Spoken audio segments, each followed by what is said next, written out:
মিথিলা তো গুণী অভিনেত্রী, অনেক বছর পর তার সাথে কাজ করেছি, যদিও 7 এপিসোডে একটা এপিসোডের একটা সিনে আমরা একে অপরকে দেখতে পাই। So but it was good to be working with her. আপনাদের সাথে আমি প্রথম ট্রেলারটা দেখলাম and I was blown away. আমার খুব ভালো লেগেছে। আমি নিজে কাজ করেছি বলে না, ট্রেলারটা আমি প্রথম দেখলাম তো আমার first reaction was I was blown away. আমি জানি না পুরো গল্পটা সবার কেমন লাগবে। এই গল্পে অনেকগুলো এক্স ফ্যাক্টর আছে। ক্রিকেট নিয়ে একটা ওয়েব সিরিজ প্রথম হলো। আরিফ খুব নামকরা প্রযোজক হিসেবে ওকে সবাই চেনে, ওর প্রথম পরিচালনা। তারপর তাসানের প্রথম ওয়েব সিরিজ উইথ চরকি, তারপরে আমার আর অর্ষার অনেকতম ওয়েব সিরিজ, বাট আমাদের স্ক্রিন শেয়ার না হলে মানে সিন শেয়ার না হলে স্ক্রিন শেয়ার করেছি আমরা। অনেকদিন পর মনোজের সাথে কাজ করেছি, মিমের সাথে, সবার সাথে, মানে অনেকের সাথেই অনেক ইটস মানে অনসাম্বল কাস্টিং, তো অনেকে একসঙ্গে সবাই মিলে কাজ করেছি। একটা সবার সম্মিলিত প্রচেষ্টা আছে। আশা করি আপনাদের ভালোই লাগবে, কারণ কাজ করতে গিয়ে আমাদের খুব ভালো লেগেছে। সবাই আবারও বলছি যে ট্রেলারটা দেখুন, ট্রেলারটা শেয়ার করুন, আর আমি ওই সংবিধিবদ্ধ সতর্কীকরণ দিব না। আর থ্যাংক ইউ अगेन সবাইকে এখানে আসার জন্য। প্রায় 2-2.5 বছরের বিরতিতে ছিলাম, অনেক স্ক্রিপ্ট পেয়েছি, অনেক ডিরেক্টরের সাথে কথা হয়েছে। আরিফকে ধন্যবাদ যে এরকম একটা স্টোরি নিয়ে আমার কাছে আরিফ এসেছেন। আরিফ অনেক রিসার্চ করেছেন।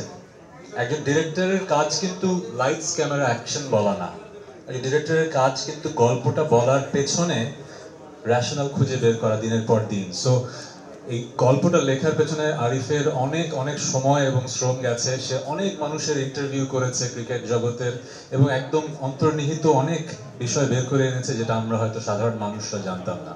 সো আরিফকে অনেক অনেক ধন্যবাদ। আমরা হয়তো স্ক্রিনে দেখবো 7টা এপিসোড, এর পেছনে যে কত গল্প।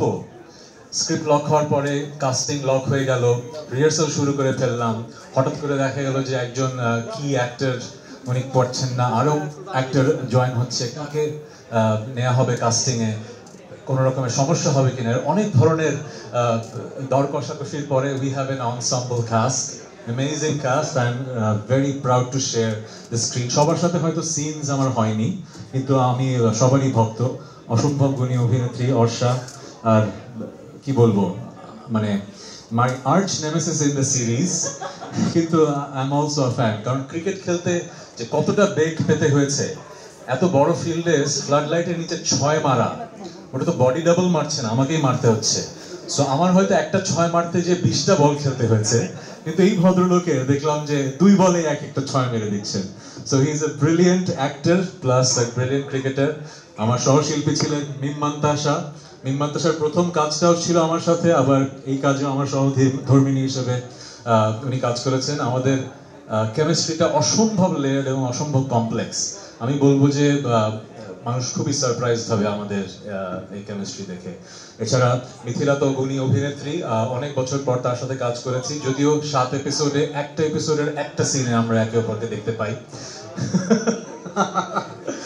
So but it was good to be working with her, এবং রনি এবং অনিন্দদা চরকির team, they have done a brilliant job. Chorki যে ধরনের কন্টেন্ট প্রোগ্রামিং করে, সেই ধরনের কন্টেন্টের সাথে যখন অ্যালাইন থাকে, আমরা যেভাবে প্রডিউস করতে চাই, অথবা একজন নির্মাতা সৎভাবে যখন গল্পটা বলতে চায়, যখন আমাদের অনেক কিছু ক্রিকেট তো ব্যাটে বলে মিলে যায়, তখন আমরা একসাথে কাজ করি। সো এই নির্মাতাকেও আমরা আসলে এভাবেই একসাথে আমাদের কাজ করার শুরুটা, নির্মাতা এবং নির্মাতার টিম পুরোটা মিলেই তো আসলে প্রোগ্রামিংটা হয়। তো এখানে এপাশে যদি একজন একটু সরে যায়, এখানে আমাদের অনেক আর্টিস্ট, শিল্পী, কলাকুশলী এখানে বসে আছেন। আমরা ওদের জন্য একটা হাততালি আশা করব। সবাইকে এই মঞ্চে বসার হয়তো সম্ভব হয়নি, কিন্তু সবাই আমাদের সাথে আছেন এবং সবাই অক্লান্ত পরিশ্রম করেছেন আসলে এই কন্টেন্টটার জন্য।